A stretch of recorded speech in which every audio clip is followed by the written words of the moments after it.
బొజ్జా దశరథరామరెడ్డి, అధ్యక్షుడు రాయలసీమ సాగునీటి సాధన సమితి.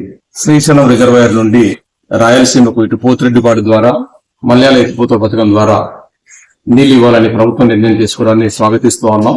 ఈ సంవత్సరం రాయలసీమలో తీవ్రమైన ఇబ్బందులు ఎదుర్కొంటోంది. దీనికి ప్రధానంగా 2 కారణాలు.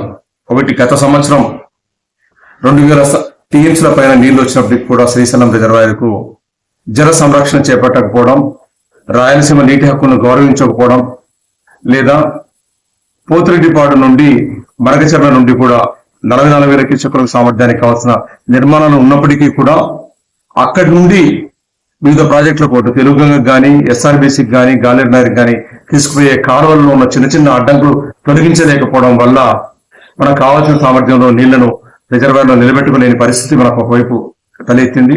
ఇంకొక వైపు హంద్రీనీవా వైపు కూడా రిజర్వాయర్లు సక్రమంగా నిర్మించకపోవడం, పంటకాలం లేకపోవడం వల్ల కూడా రాయలసీమ తీవ్రమైన ఇబ్బంది పడింది. అంతేకాకుండా నీటినంతా కూడా విద్యుత్ ఉత్పత్తి పేరుతో కిందికి తీసుకుపోవడంతో కూడా శ్రీశైలంలో పెట్టవలసిన క్యారియర్ రిజర్వ్ కూడా పెట్టకపోవడం వల్ల ఎల్లోనో ఇలాంటి సంవత్సరంలో ఆ నీటిని వాడుకొని కొంచెం గొంతు తడుపుకోవడానికి, చచ్చిపోతున్న ఆర్దేడి పేరును బతికించడానికి కూడా అవకాశం లేకుండా పాలకులు చేశారు. ఏది ఏమైనప్పటికీ ఈ సంవత్సరం ప్రకృతి కనికరించి శ్రీశైలంలోకి నీళ్లు రావడం, ఆ నీటిని విడుదల చేయాలని చెప్పి రాయలసీమ సాగునీటి సాధన సమితి పెద్ద ఎత్తున గత వారం రోజుల్లో కార్యక్రమాలు చేపట్టిన దానికి మీరు స్పందించినందుకు మీకు ధన్యవాదాలు తెలియజేస్తూ ఉన్నాం. ఇదే సందర్భంలోనే కృష్ణానది ఎండిపోయింది అని ఒక ప్రచారం చేస్తున్న నేపథ్యంలో, అయ్యా, కృష్ణానది ఎండిపోలేదు, ప్రకృతి ఎప్పుడు కూడా ఒకటే విధంగా స్పందించదు.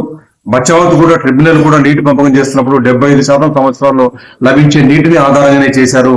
అదే విధంగానే కృష్ణా జలాలు లభిస్తూ ఉన్నాయి. ప్రధానంగా ప్రభుత్వం చేయవలసింది, కృష్ణానది ఎండిపోయింది కాబట్టి గోదావరి మరగచెర్ల తీసుకొస్తామనో లేకుంటే రాయలసీమ ఎత్తిపోతల పథకం పెడతామనేది కాదు.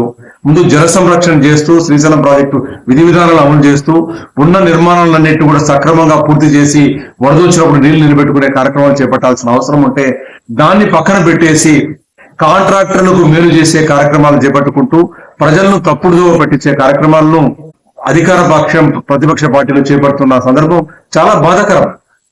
ఒకరి గొడ్డలి పార్టీ అంటూ, ఒకరు వెన్నుపోటు పార్టీ అనుకుంటూ మీరు క్రిటిసైజ్ చేసుకుంటూ ప్రజలను గాలి వదిలేశారు.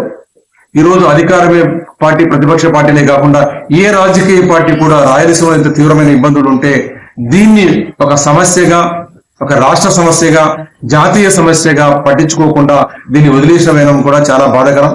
ఈ నేపథ్యంలో రాజకీయ పార్టీలన్నీ విఫలమైన నేపథ్యంలో రాయలసీమ సాగునీటి సాధన సమితి గత వారం రోజులుగా అనేక కార్యక్రమాలు చేపట్టింది. శ్రీశైలంలో ఉన్న హక్కుల గురించి వివరించింది, ప్రకృతి ఏ విధంగా కనకరిస్తుందో చెప్పింది, జల సంరక్షణ ఏ విధంగా చేయాలో చెప్పింది.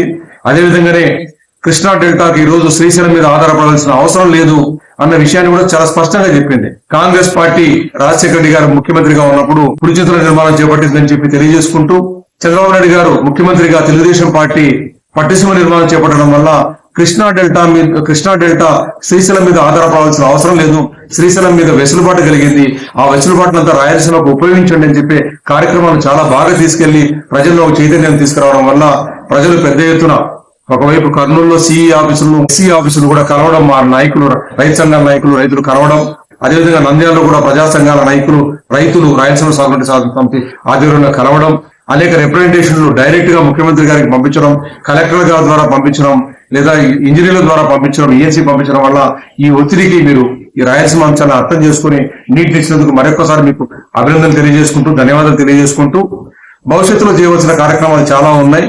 నీరు బాగా వచ్చినప్పుడు కూడా రాయలసీమ నీరు తీసుకోవాలనుకుంటే ఏవైతే పెండింగ్ పోతిరెడ్డిపాడు నుండి 30 రోజుల్లో 120 టీమ్స్ తీసుకోవడానికి కావాల్సిన నిర్మాణాలు ఒక 200 కోట్లు 300 కోట్లు ఖర్చు పెడితే అయిపోయే పనులు చేపట్టకుండా మీరు వేల కోట్ల రూపాయలు కుందునది వెడల్పంటూ నీటిని దాంట్లో అంటే డబ్బునంతా కుందునదిలో కలిపేసే కార్యక్రమం చేపడుతున్నారు. అంటే ఇవన్నీ కాంట్రాక్టర్ల కోసం చేసే కార్యక్రమాలుగా ప్రజలందరూ భావిస్తున్న నేపథ్యంలో కాంట్రాక్టర్ల కోసం కాకుండా ప్రజల కోసం, రైతాంగం కోసం కార్యక్రమాలు చేపట్టడానికి మేము ఎదుగుతున్నాం.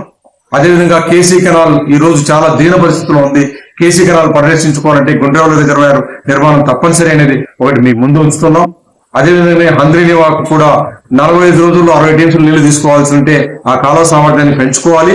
అంతేకాకుండా రిజర్వాయర్లు కట్టిన తర్వాత కూడా పంట కాలువలు లేకపోతే మనకు స్పష్టంగా కనపడుతుంది. పందికోన రిజర్వాయర్ లో 1 ఎకరా ఆయకట్టు కూడా నీరు పారని పరిస్థితుల నేపథ్యంలో వీటి మీద కూడా దృష్టి పెట్టండి అని చెప్పి మేము కోరుకుంటున్నాం. భవిష్యత్తులో చేసే కార్యక్రమాల మీద దీంట్లో దృష్టి పెట్టాలని కోరుకుంటున్నాం. అంతేకాకుండా ఈ రోజు శ్రీశైలం రిజర్వాయర్ అందరికీ కీలకంగా మారింది. ఈ రోజు రాయలసీమకు గాని, ఇటు నాగార్జున రాయకట్టుకు గాని, లేదా ఇటు తెలంగాణకు గాని అలాంటి శ్రీశైలం రిజర్వాయర్ ను రక్షించుకోకుండా దాంట్లో పూడిక చేరిపోతూ దాని సామర్థ్యం తగ్గిపోతే ఎవరికీ పనికి రాకుండా అయిపోతుంది. ఈ రోజు తుంగభద్ర డ్యామ్ లో పూడిక చేరడం వల్ల రాయలసీమలో కర్నూలు జిల్లాలో పశ్చిమ ప్రాంతం అనంతపురం జిల్లా తీవ్రమైన ఇబ్బంది పడుతుంది. ఆ పూడికను కూడా తొలగించలేని పరిస్థితి ఉంది. కాబట్టి ఇప్పుడైనా సరే మేల్కొని శ్రీశైలంలో అలాంటి పరిస్థితి దాపరించకుండా సిద్ధేశ్వర అలుగు నిర్మాణానికి కూడా మీరు ముందుండి పోరాటం చేయాలని చెప్పి ఆ కార్యక్రమం చేపట్టాలని చెప్పి కోరుకుంటున్నాం. చివరిగా రాజకీయ పార్టీలకు ప్రధాన ప్రతిపక్షానికి అదేవిధంగా అధికారంలో ఉన్న పార్టీకి మీరు రాజకీయాలు వదిలేసి పరస్పరం నిర్మాణాత్మకంగా రాయలసీమ అభివృద్ధికి జల సంరక్షణ కావాల్సిన కార్యక్రమాలు చేపడతారని చెప్పి మేము ఆశిస్తున్నాం. అదేవిధంగా అన్ని రాజకీయ పార్టీలు కూడా రాయలసీమ అంశాన్ని కూడా అంటే బతుకుతెరువు సమస్యగా, తాగునీటి సమస్యగా, దప్పిక సమస్యగా, ఆరుతడి పైరును బతికించే సమస్యగా కూడా ఉన్న నేపథ్యంలో అన్ని రాజకీయ పార్టీలు కూడా రాయలసీమ భాషలో కూడా నిలబడాలని కోరుకుంటున్నాం. ఒక కీలకమైన అంశాలు కూడా మీకు చెప్పదలుచుకున్నాం. ఈ రోజు ఆంధ్రప్రదేశ్ లో కాదు భారతదేశ వ్యాప్తంగా మీరు ఇష్టంగా తినే బియ్యాన్నంతా కూడా రాయలసీమలో పండిస్తున్నాం.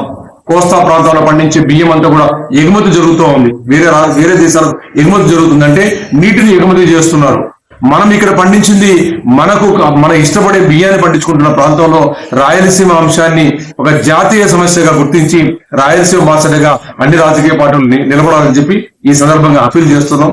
రాయలసీమ సాగునీటి సాధనా సమితి ప్రజల యొక్క కీలక అంశాల పట్ల చాలా స్పష్టంగా స్పందిస్తోంది. ఇది ఏ రాజకీయ పార్టీకి వ్యతిరేకం కాదు. సమస్యను దృష్టిలో పెట్టుకునే సమస్యలు ఏ పార్టీ ఆ సమస్య సృష్టించినా ఆ పార్టీని స్పష్టంగా మేము ప్రశ్నిస్తున్నాం. ఇది మీకు వ్యతిరేకం కాదు. మీరు కూడా చేసిన తప్పులు సరిదిద్దుకునే దిశగా మేము కార్యక్రమాలు చేపడుతున్నాం. ఇది మీ రాజకీయ భవిష్యత్తు కూడా ఉపయోగపడేది. మా మాటలు వింటే ప్రజా సంక్షేమం వైపు మిమ్మల్ని డైరెక్ట్ చేయడానికి ఒక విజిల్ బ్లోయర్ లాగా మేము పనిచేస్తున్నాం. కానీ మిమ్మల్ని క్రిటిసైజ్ చేయడం లేదన్నది మాత్రం ఒక మనసులోని తొలగించుకొని ప్రజా సమస్యల గురించి రాయలసీమ సాగునీటి సాధన సమితి చెప్తున్న అంశాల మీద ఏమైనా భేదాభిప్రాయాలు ఉంటే మమ్మల్ని పిలవండి, కూర్చొని మాట్లాడుకుందాం, దాంట్లో అభిప్రాయాలు మార్చుకుందాం. రాయలసీమ ప్రజలకు, రాయలసీమ అభివృద్ధికి, రైతాంగం అభివృద్ధికి లేదా ఇక్కడ వర్తక వాణిజ్యాల అభివృద్ధి చెందడానికి కావాల్సిన అంశాల్లో ఎప్పటికైనా సరే అందరితో సహకరించడానికి మేము సిద్ధంగా ఉన్నామని చెప్పి ఈ సందర్భంగా తెలియజేసుకుంటున్నాం. జై రాయలసీమ, జై జై రాయలసీమ.